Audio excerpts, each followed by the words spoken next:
My presentation, I don't know, I'm sorry to say, but it will be in Hebrew. For those of you who knows Hebrew, it will be easier. I will try to start to translate as much as I can to explain what's going on and what's written here. Okay, because our topic is the issues that should bother every Jew in the world, anti-Semitism. So there is such a phenomena, and it's really bothering, and in a way, in certain places, could be very dangerous, even today. But we have to know that it's not a new thing. This verse from Tehillim, from Psalms 83, King David spoke about this close to 3,000 years ago. And look what he said over here. There is a statement over here. He said what they, the Gentiles, says about us. Remember, 3,000 years ago, before the Arab-Israeli conflict. Okay? אמרו לכו ונכחידם מגוי, ולא ייזכר שם ישראל עוד. They decided that they want to eliminate the Jewish nations from under the sky, and no one will remember the name Israel. And of course, when you read such a thing as a Jew, and you try to understand, the big question here is why?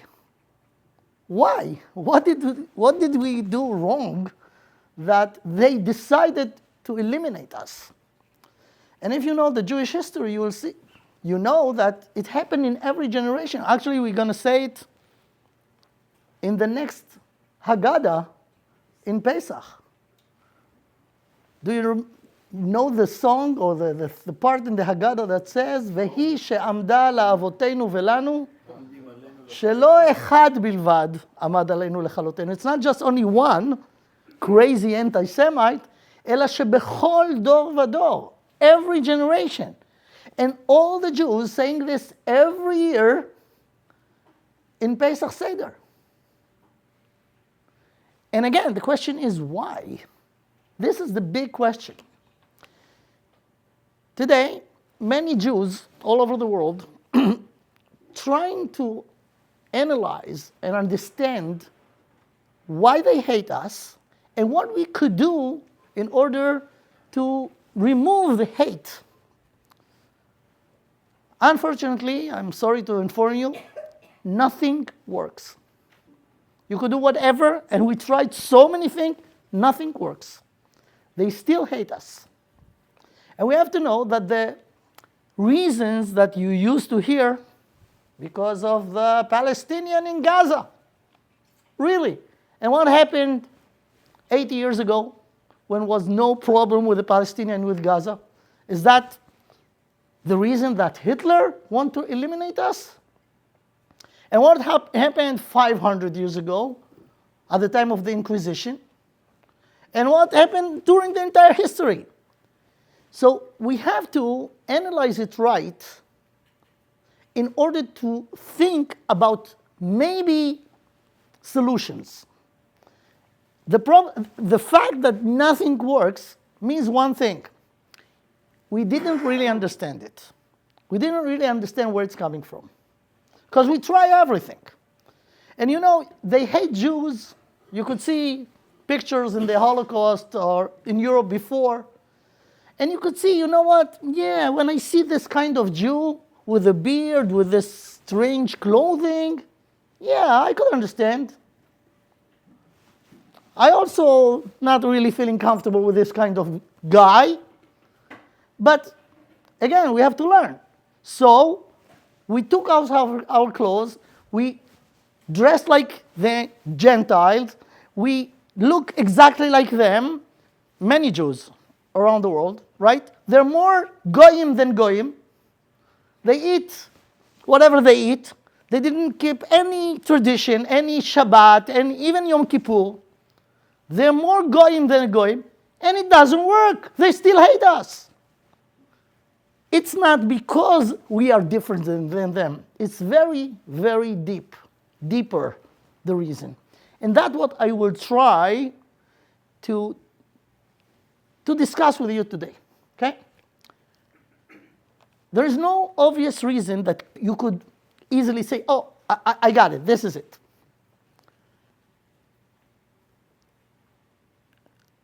We have to know that anti-Semitism started as soon as the Jewish nation became a nation. When we were born as a nation, and even before that, anti-Semitism started. The real source of anti-Semitism started, believe it or not, with the twin brothers, Jacob and Esau. Jacob and Esau, whatever, I don't know. I have to use this, or I could say it in Hebrew, you understand. Okay? Yaakov and Esau, twin brothers from the same parents, Yitzchak and Rivka. And we know that even during the pregnancy, they were fighting. ויתרוצצו הבנים בקרבה was a fight even in the stomach. Then they come to the world, and it was a whole fight. Who is the firstborn? And Esau went out first, and he was the firstborn. But if you analyze what happened in the life of those two brothers, remember the story about the rights of the firstborn that was sold? Right? Yaakov bought the rights, and he gave the Nezid Adashim, the food, to Esau. But later on, he regretted. Why? When Yitzchak wanted to give the blessing to the firstborn, was also a trick. He intended to give it to Yitzchak, to Yaakov, to Esau, and Yaakov come and took it from him. And then he made this decision. The Torah says that when it happened, and Esau realized that the blessing, by the way, the topic of the blessing was who will be above the other. And when Esau realized that, he said, there is a pasuk, I hope I find it over here soon, just 1 second, here. Okay? Vayistom Esau, it's in Genesis 27, ויסתום עשיו את יעקב על הברכה אשר ברכו אביו. Esau hated Yaakov for the blessing that Yaakov got from Yitzchak. And listen to this, ויאמר עשיו בליבו. And Esau says in his heart, meaning it's a strategic decision. יקרבו ימי אבל אבי ואהרגה את יעקב אחי. I'm just waiting until my father will pass away, then I'm going to kill Yaakov. On this, says Rabbi Shimon Bar Yochai, one of the great scholars, the Tanaim, Rabbi Shimon Bar Yochai, who wrote the Kabbalah, the famous book in the Kabbalah, the Zohar, he says the following, אמר רבי שמעון בר יוחאי, הלכה היא בידוע שעשיו שונא ליעקב. It's clear cut that Esau is the hater of Yaakov. And this decision is not a decision that you could say, okay, so he said that. It's a strategic decision, and he is the leader and the leading of anti-Semitism during the history. It started there.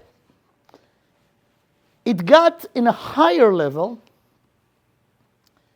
later on when, this, in another 2 days, we'll celebrate Chag HaShavuot. Chag HaShavuot is the day when we got the Torah. When Hashem appeared to us as the Torah, describe and give us the Torah.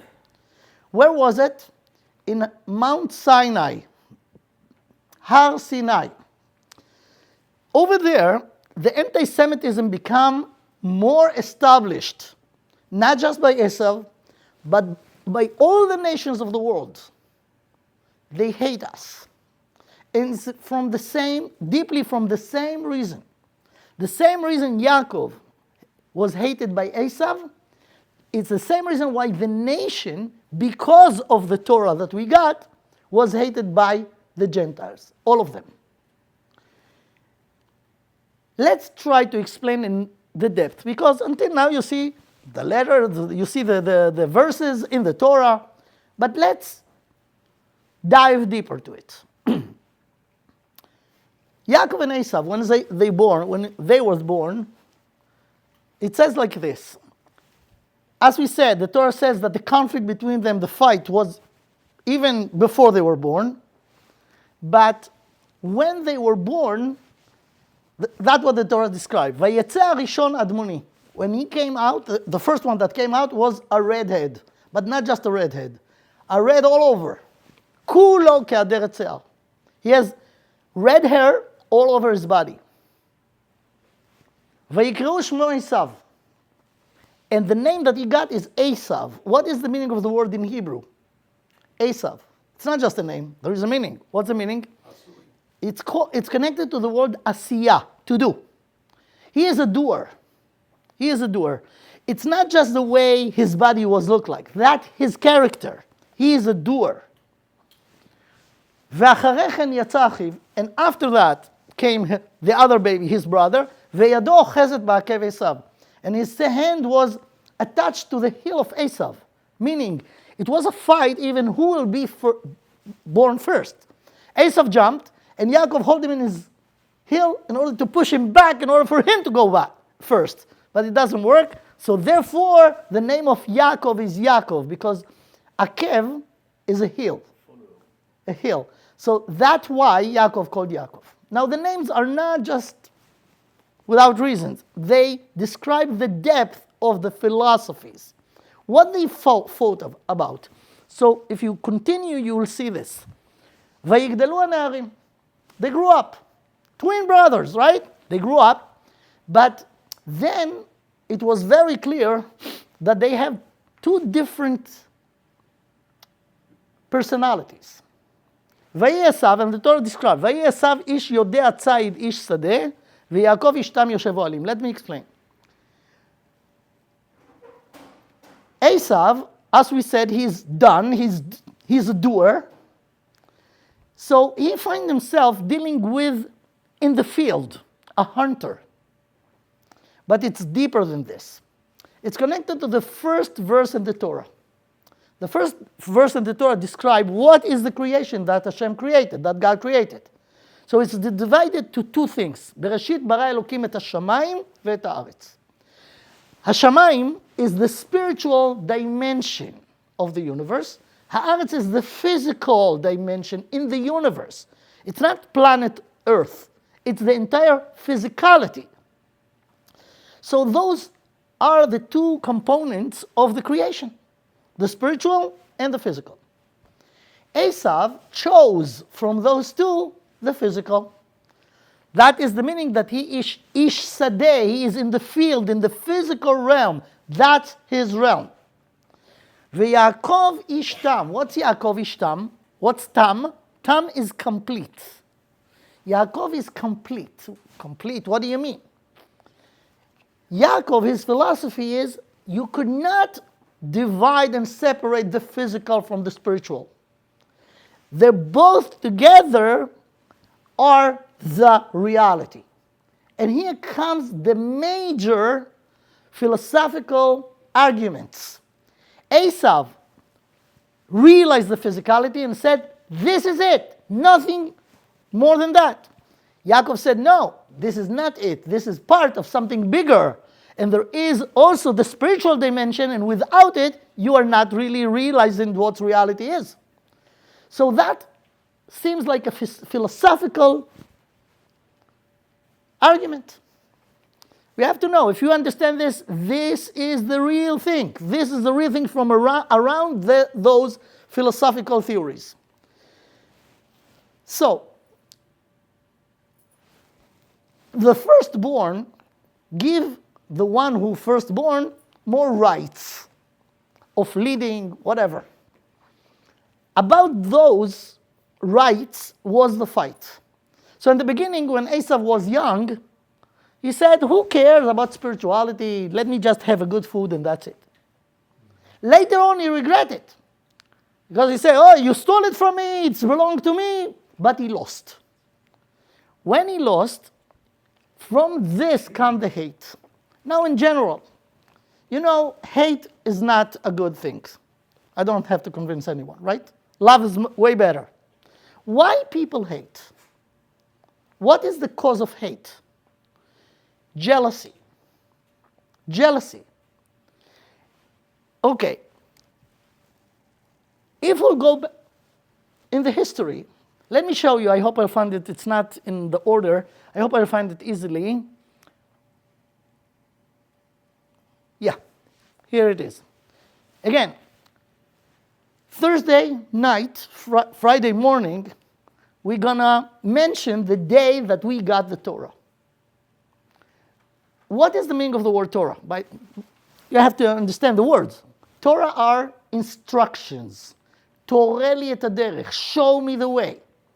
Instructions. We all familiar with the GPS, right? We all know what GPS is.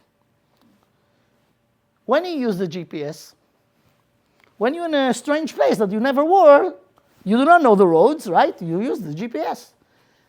Probably many people, unless they want to know what's the situation of the traffic, do not even operate the GPS when they go in the routine every day to the work. Because I know, I don't need the instructions from this guy behind the GPS, right? We need instructions when we do not know. And you know what? We do not know. We do not know anything. We do not know. That's why we need instructions. Who could give the instructions? Who will be the reliable source of the instructions? The creator of the universe. Why we do not know? Because the reality is a combination of physical and spiritual. We have access and very good success, relatively, understanding the physicality. Yeah, all the scientists during the history try to verify how this works in the physical realm. What we do not know, what is the most not advanced realm in science? Philosophy. Philosophy tries to verify the real thing, the real truth, what's right, what's wrong. They argue and wrote so many essays from the beginning of the history of the Greek philosophers until today. The common denominator, no one agrees with anyone.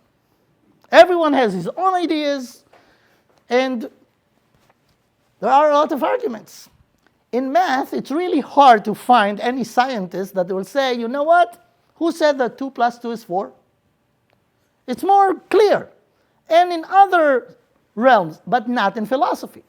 Why? Philosophy tries to understand what is the right way to live your life as a human being, not as an animal.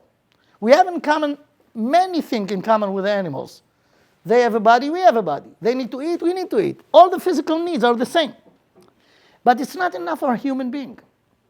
A human being that has everything physical that he needs, still missing something, meaning they really care about truth.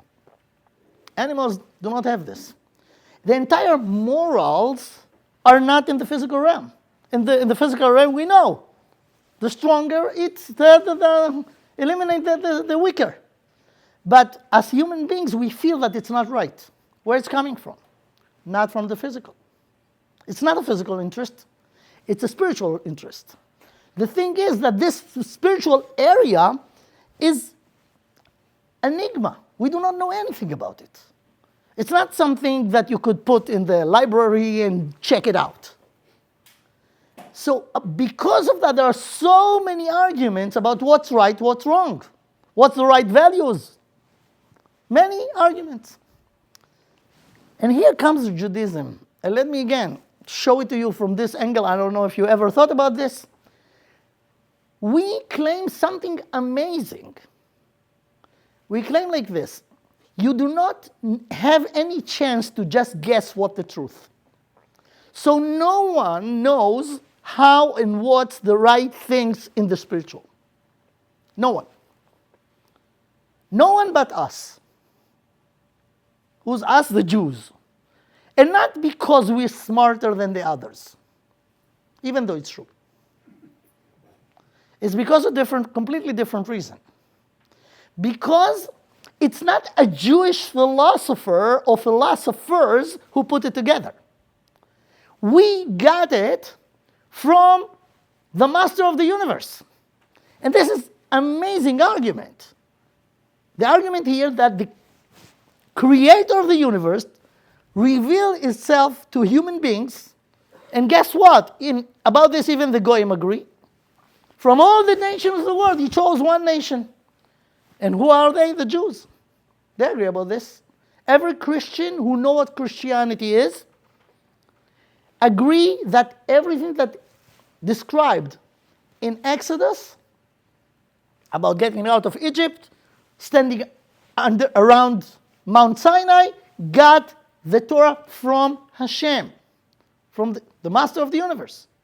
You know what that actually they say? If they agree with this, they say that their parents, at that time, 3,000 years ago, at the time when the Jews got the Torah, they were pagans. They were idol worshippers. They have no clue what's right and wrong. And later on, after the era of Jesus, they realize that there is something called the chosen people, and they agree about this. Unfortunately, many of them, especially here in those states, in the south, many of them know that we are the chosen people. Everyone but us. We do not know that we are the chosen people. In a way, many Jews feel very uncomfortable when they will say, "You special?" No, I'm not special. I'm like everyone else. That's the feeling of a lot of Jews. Because they do not really understand the meaning of this. And this, you will see, that will lead to something. The negative implications of this are anti-Semitism. Now, what actually we're claiming again? We know the truth about what's right and what's wrong. And we know that this is the absolute truth. Why? It's not a human being who put it together. It's come from the Creator, and only the Creator knows what's right, what's wrong. So let me show you this Gemara. This piece of the Talmud in Masechet Shabbat Daf Beitet, page 89. Rav Chizda v'Rabba Breder Rav Huna de'Amre Tarvayu, Mai Har Sinai. They discuss and analyze the name of the mountain. Why this mountain called Sinai? So you have to understand Hebrew. Again, the original word of Sinai is a Hebrew word, right? But it has a meaning. So let's say what the Gemara says. Why it's called Har Sinai? Har sheyarda sin'ah le'ovdei kochavim u'mazalot alav. How do you say hate in Hebrew? Sin'ah. To hate someone, זה לשנוא. So even though this is with a shin, with the dot in the left side, which pronounced sin, and Sinai is with a samech, but the Gemara says there is a connection. You know why it's called Har Sinai? Because when we got the Torah on Sinai, that inflamed the hate of the Gentile to us. That's why. Okay. I don't know if you heard about one of the greatest scholars ever in the Jewish world called Maharal. Maharal Prague. He lived 500 years ago in Prague, in Czechoslovakia at the time. And he explained very deeply the thing. When God created Adam, it says that the Adam was created in the image of God. In the verse, right? In the image of God. Of course, it's not literal. Why it's not literal? Because God doesn't have a body. Why it's a philosophical necessity? Because body is material. In order for material to exist, it has to be in two frames, space and time.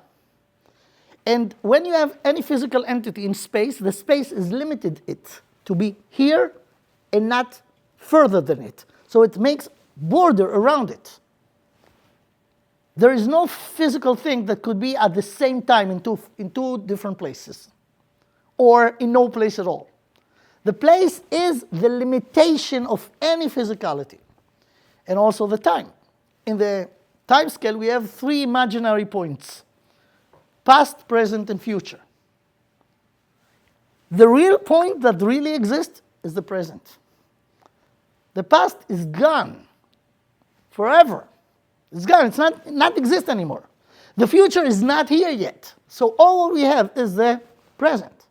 So every physical thing is limited in space to here and in time to now.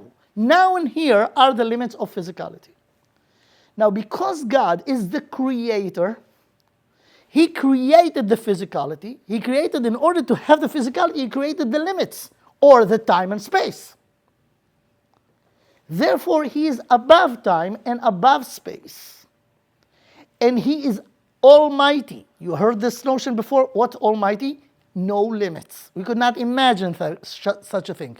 But God has to be not limited.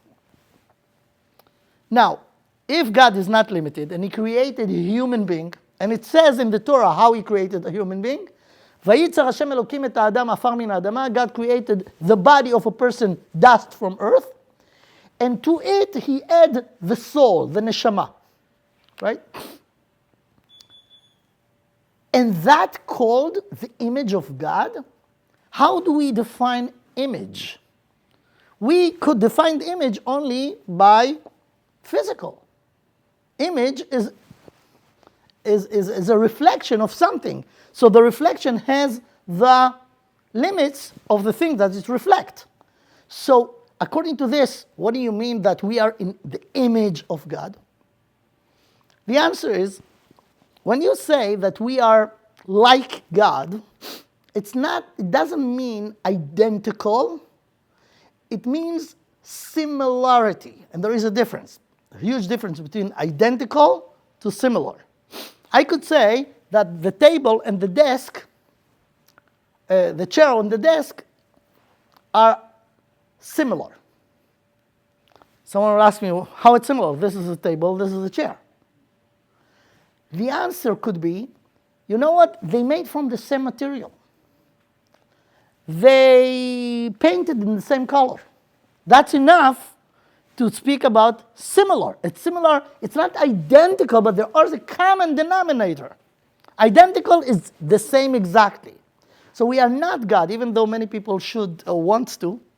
We are not God, but we have similarity to God. What's the similarity? The similarity is physical, every physical is actually obligated to the laws of nature. Any physical entity.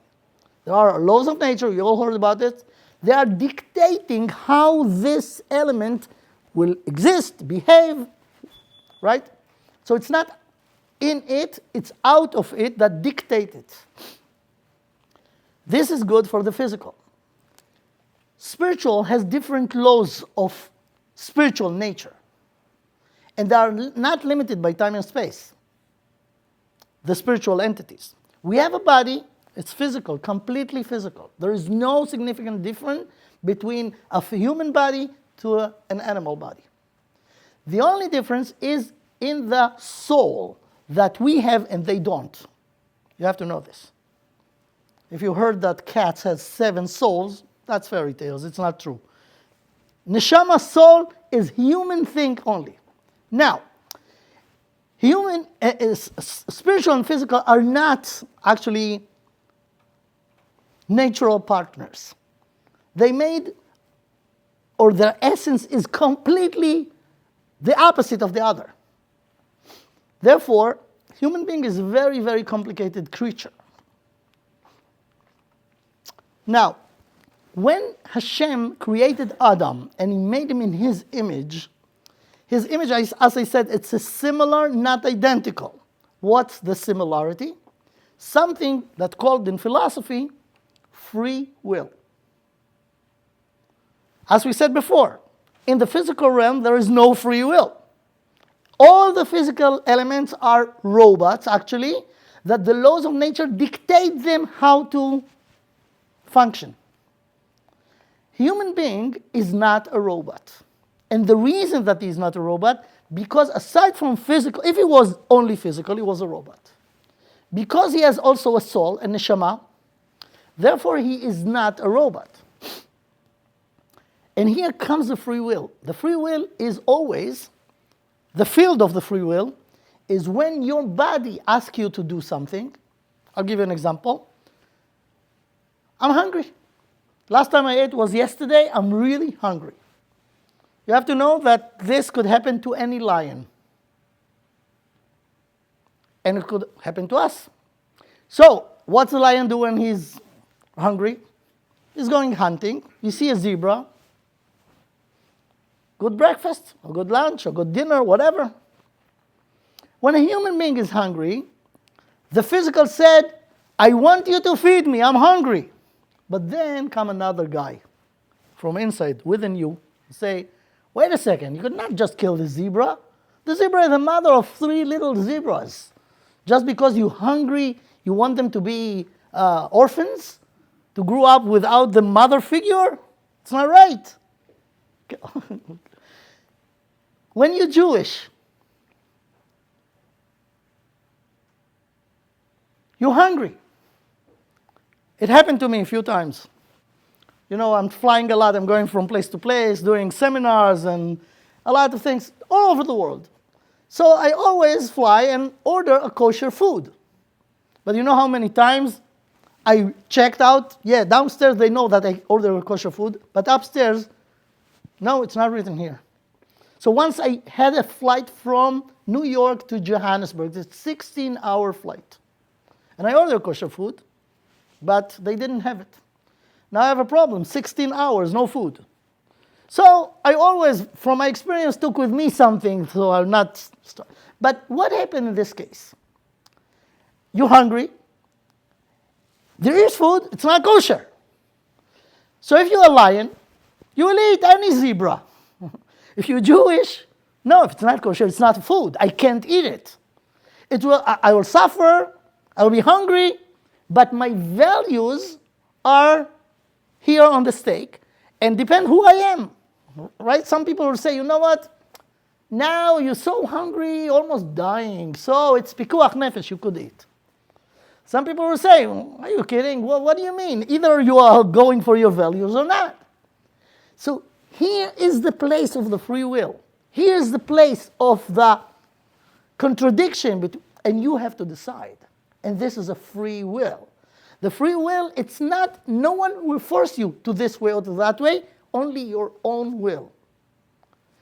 In this, we're similar to God.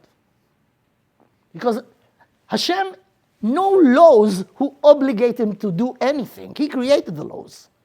So in this, we are free will in the same way that God is the master of the universe. Now God gave us instructions. He gave us, not we, not our scholars, not even Moshe Rabbeinu, not any one of the prophets. All the values were values that God gave to Moshe to give us. And those values could not change. You know, when you have set of values, like let's say in the nations of the world, they have set of values. You know how not solid are the values? You could see it if you just analyze it. You know, the values of what's right and wrong today, compared to 15 years ago, or to 30 years ago, you'll see that people change it. What was so immoral 50 years ago, now it's the most advanced things to do. Why they do it? Because in the first place, the one who put together the values were human beings. And that was the norm at the time. So they made the values fit what the norm is. Therefore, it's flexible. Today could be immoral. Tomorrow it will be the most amazing things to do. But when you have divine values, let me give you an example. The laws of nature, we mentioned them before, right? The laws of nature exist in the world since the creation. How come there is no very intelligent, liberal person in the world to say the following. You know what? It's so old. Time to change them. Time to get more advanced. So there will be no this law and not. Let's change it. No one even think about it. Why? Because the laws of nature are part of the nature. You could not change it. It's not arbitrary. This is. What's the laws of nature? The essence of the element has a tendency, and the tendency is the law. You cannot change it. But about spiritual, because they never has a way to know what's the absolute values, so they made them up, and because they made them up, they could change it. Here comes the Torah. The Torah are the instructions of the master of the universe. Therefore, it could not be changed ever. And you know what? The Goyim take from us. We live here in America. Every Gentile knows, unfortunately again, for our shame, more than us. Every Jew, every non-Jew knows in America what the 10 Commandments are. I'll ask Jews, could you say the 10 Commandments? For many people it will be very hard, if at all. But you could find more Goyim who know it than us. They took it from us. The entire Christianity, based on what they called the Old Testament, and we called the only Testament. But it's based on this. It's Christianity, it's Islam, it's even atheists that have their set of values, the flexible one, but they took it from the 10 Commandments. Now, explain the Maharal. I will finish with this and then we'll open the board if you want to ask or discuss things. Let me just show you or tell you what the Maharal says. He says the following. When Hashem created Adam, he created him and he was in a very, very high level. We could not even imagine. His body was not a body that was born from mother. He doesn't have a mother. Hashem put it together himself. Vayitzer Hashem Elokim. Hashem put his body together. And of course, he gave him the neshama, the soul. It says in the Midrash that the heel, which is the lower part of the body of Adam, was brighter in the spiritual quality than the light of the sun. His body was an amazing level. When Hashem gave him Adam and Chava, he gave them the first mitzvah, and they deny the instruction of God, and they accept the instructions or the advice of the snake, then he fell, human being, Adam and Chava, that was the only people at the time, fell dramatically to a very, very low level. So the body that we have today is not the body that Hashem created. It's way, way, way down. And same way with the neshama, even though the neshama still is very big. So in the Kabbalah, it's explained the following. When you talk about human being, you have to always be aware. What are you talking about? About the original or about what we have today? And there are two different things. Adam and Chava was in a very, very high level, physically and spiritually. After they sinned, all their children was born to the lower level. But the potential didn't get lost, it's still there. But we all human beings are in the lower level. Then come Avraham Avinu, Abram, and he decided to go against the entire world and make known the truth that there is one God who created the world. Everyone was against him at the time. Yitzchak, Yaakov, then come the Shvatim, the tribes, and then we got to Har Sinai. We got to Har Sinai, and Hashem says, after we suffer very tremendously in Egypt, we cleaned up all the extra not good things that was in our body and soul since Chet Adam HaRishon. Then we were ready to get again the instructions, because Hashem gave instruction to Adam and Chava, and they denied it. Now there is one group from the descendants of Adam and Chava that could be now be offered again to get instructions. What we said as a nation to the instructions, are we accepting it? Yes. Na'aseh v'nishma. We will do whatever, everything. And this is an amazing thing, because it's described in the Torah that the entire nation, vayanu kol ha'am yachdav, there is no such a thing. Whenever you heard Jews agree about something, we all know 2 Jews, 3 opinions. No one agreed.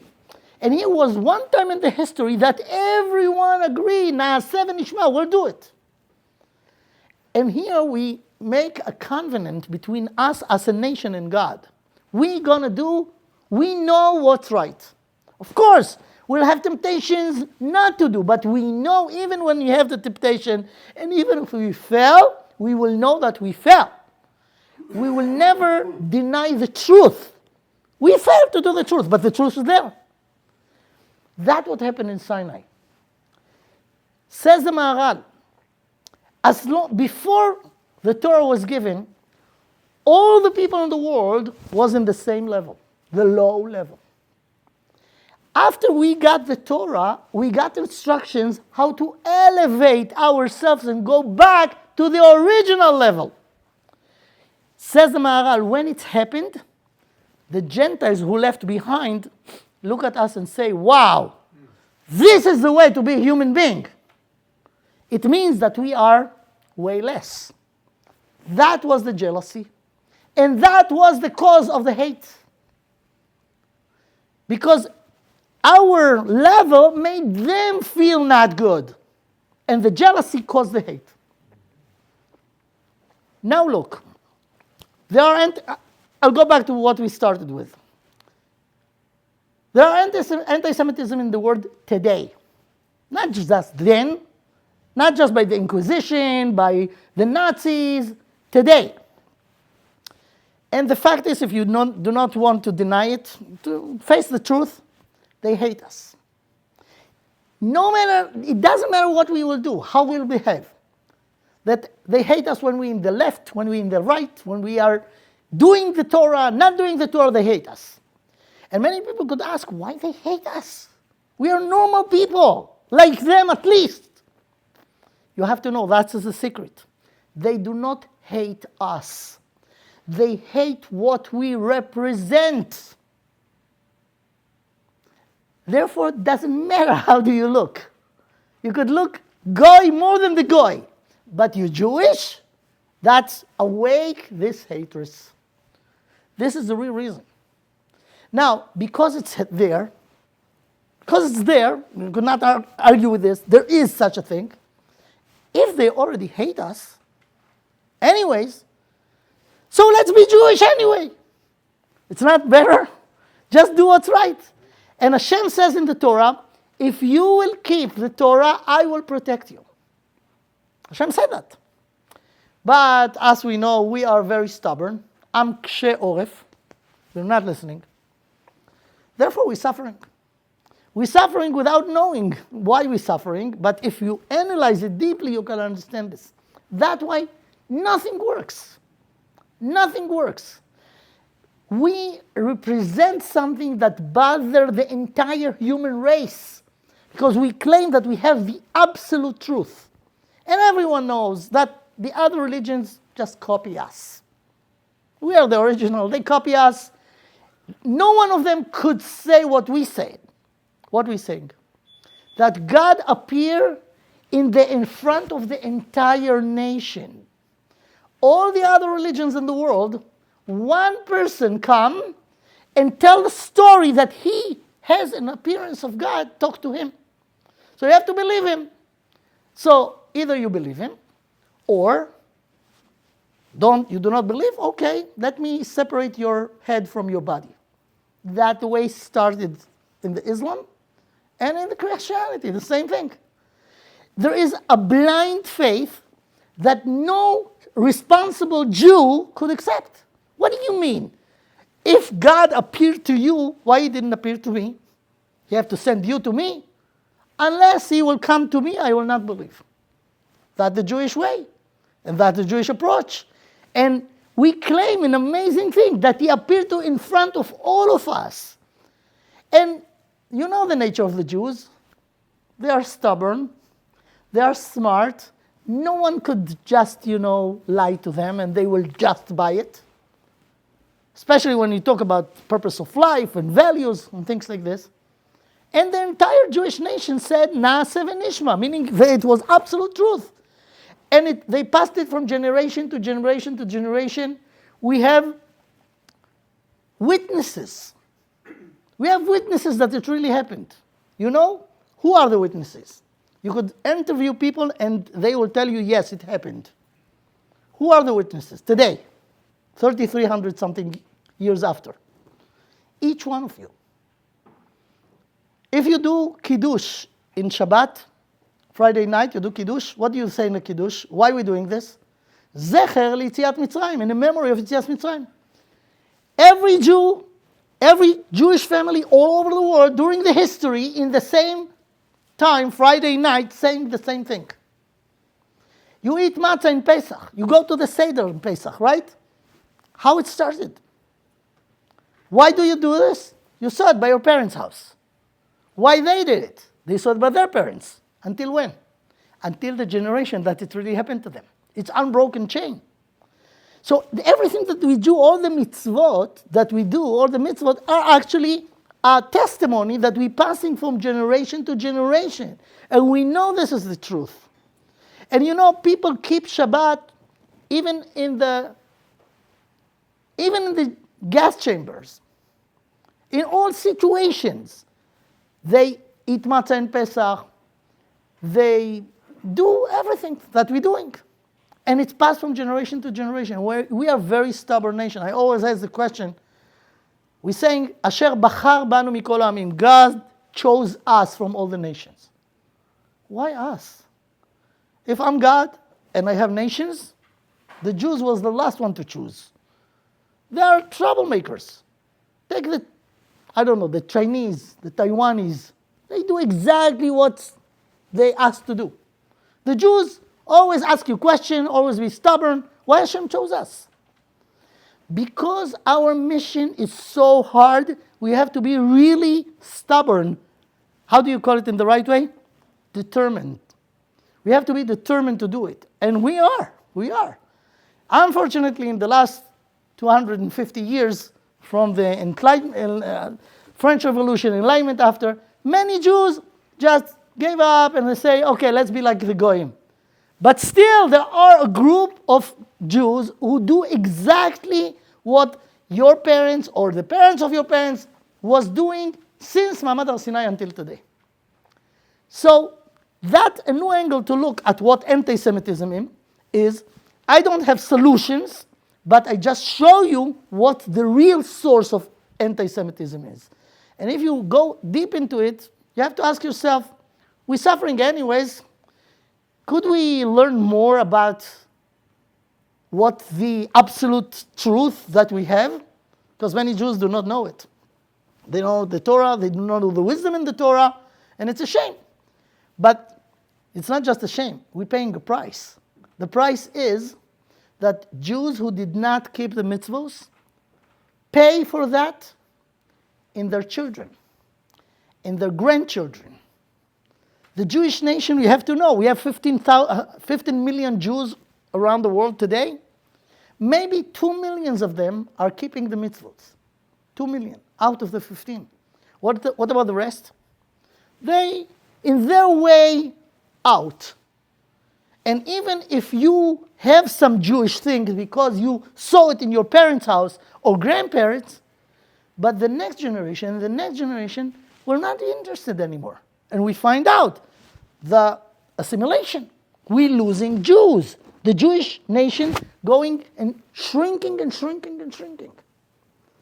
So it's a material to think And that actually was the purpose of me putting the things on the table.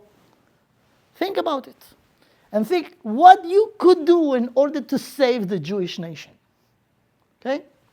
So, thank you for listening. That's my introduction. Now, if you want to ask questions or ideas or share, that's the time. Thank you. Yeah? I have a question for you. Mm-hmm.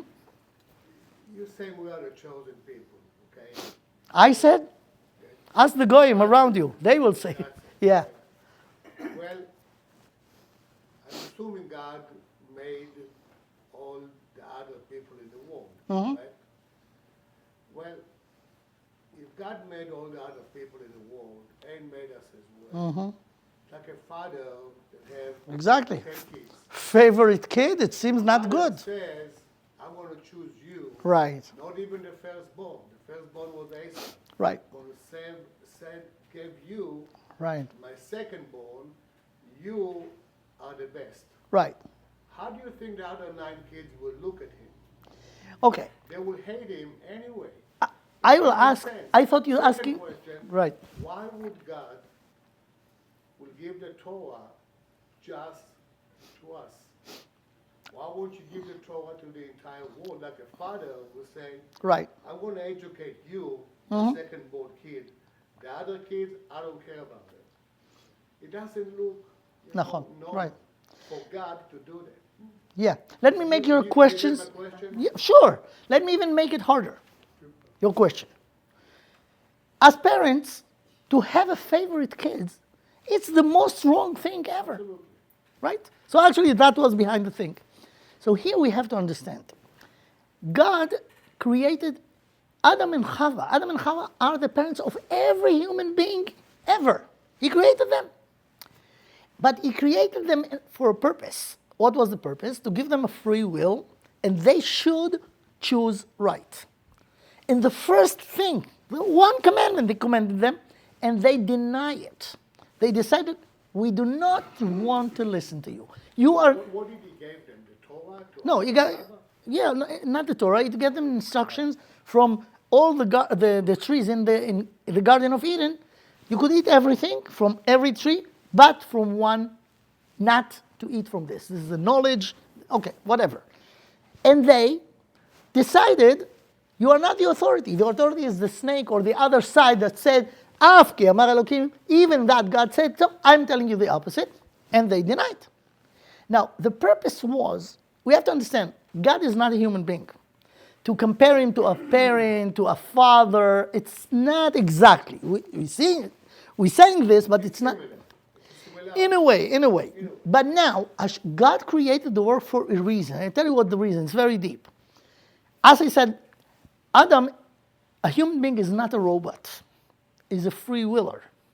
So free willer meaning that Hashem, God, is not interfere in your choices. You are the only one who responsible for your choices and got the credit for your choices. It's you, only you. Therefore, God is not interfering. He tells them, okay, you are free will, now choose. And they choose to deny him. Okay? Not just them. The 10 generations after, and the 10 generations after, until the time of Avraham Avinu, who was the only one who decided that, no, God is the authority and the only authority. Later on, when he gave the Torah, go to your question, he offered it to the nations of the world, and they say no. How what? How did he offer them the Torah to the rest of the nation? How he offered it to us? He didn't. He gave it to us. How he offered it to us? He gave it specifically to us, not to the nation. Midrash. That was a Midrash. He gave So it let to me us. tell you, let me We tell you. took it and we go with it. But the other nation, like the Chinese, they never got the Torah. He never gave it to them. He gave it to us. So the Midrash says that, I'll tell you, and explain what the Midrash is, because I understand from the tone, oh, that's a Midrash. Okay, I'll explain. The Midrash says the following, that Hashem offered the Torah to everyone. How? We have to know that every nation, you know how many nations there are in the world? How many nations? 100 and something. 70. How many? Shivim, 70. Okay. 70. Even though in the United Nations you could find more representative, it doesn't matter. There are 70 only, okay? Now, each nation has character of the nation. There are something that character Chinese or I don't know, Indonesian or Mexicans. In our sages called it the angel of the nation, the spiritual representative of the nation, which caused their nature, their character. So what the Midrash says that HaKadosh Baruch Hu, that Hashem offered them, He didn't talk to each one of them. He verified the angel of this nation, and they find out, you know what the Midrash says? The Midrash says He offered them the 10 Commandments. So He went to the children of Esau, and He offered them the Torah. So they said, could you tell us what the Torah is? So He read the 10 Commandments.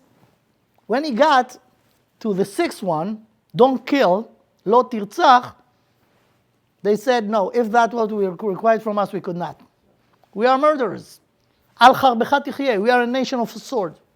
So what actually it says is the Midrash is always allegory. The nature of them was they are not built to accept this. And the same with the other nations. But He offered them. And you know what? The offer is still here now. Still here now. Do you heard about conversions? You know that Gentiles who was born Gentiles, and at certain point in their life they decide that the set of values and the way they were raised and born and raised is not it. And they look in, I don't know, in India, in many places. Then they realize, some of them, that the Torah is the truth. Because Christianity built on the Torah, Islam built on the Torah, so let's check the original. They convinced that it's true, and they converted. So even a Gentile could be at any point in the history a Jew. It's a matter of willing, if you're willing. Why they... I understand, but what I'm saying is, it's not what I'm saying from the beginning. You don't give me the answer. God did not give it to the Egyptians.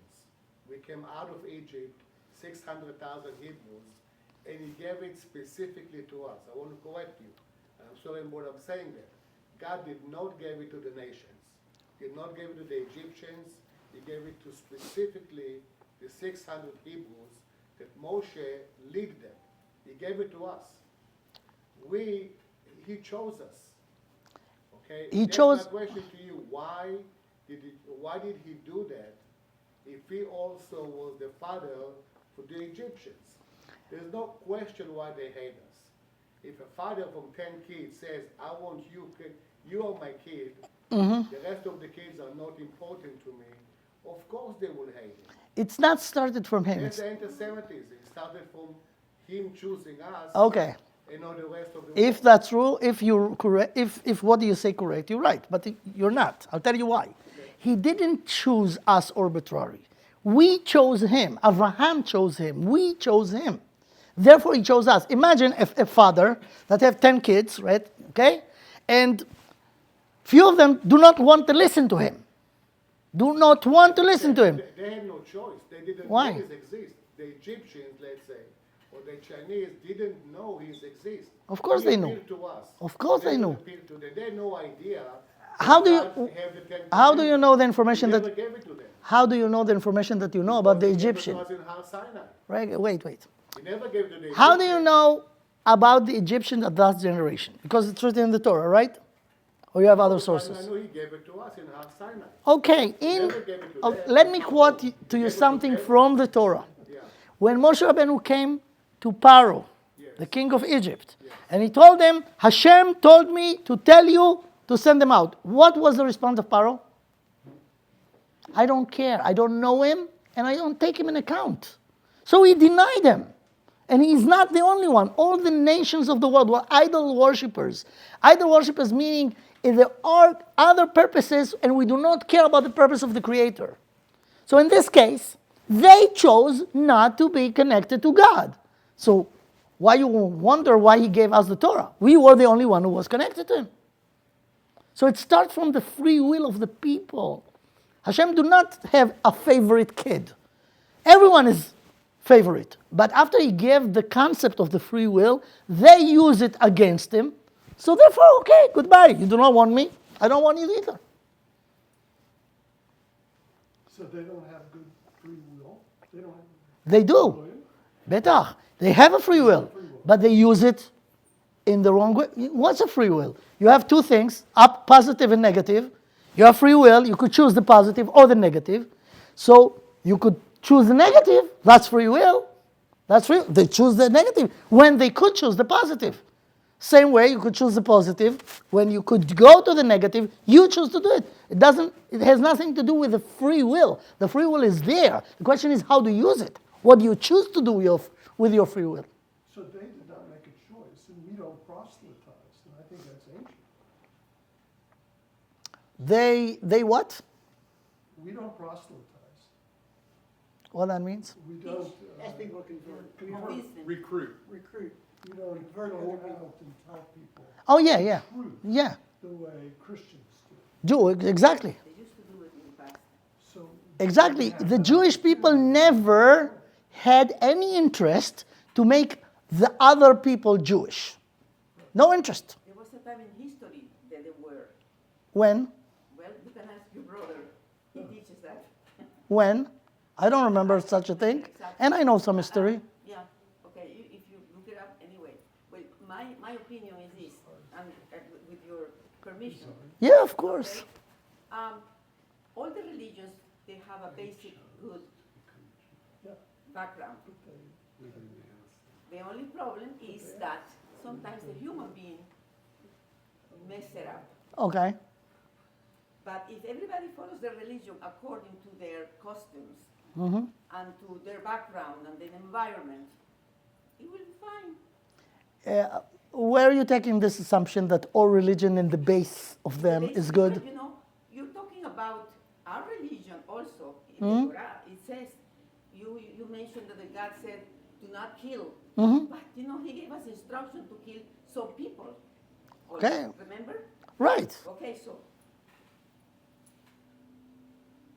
So, I don't know, it's confusing, okay? Nobody knows, as far as I'm concerned, nobody has the real truth. okay. The only thing you can do is try to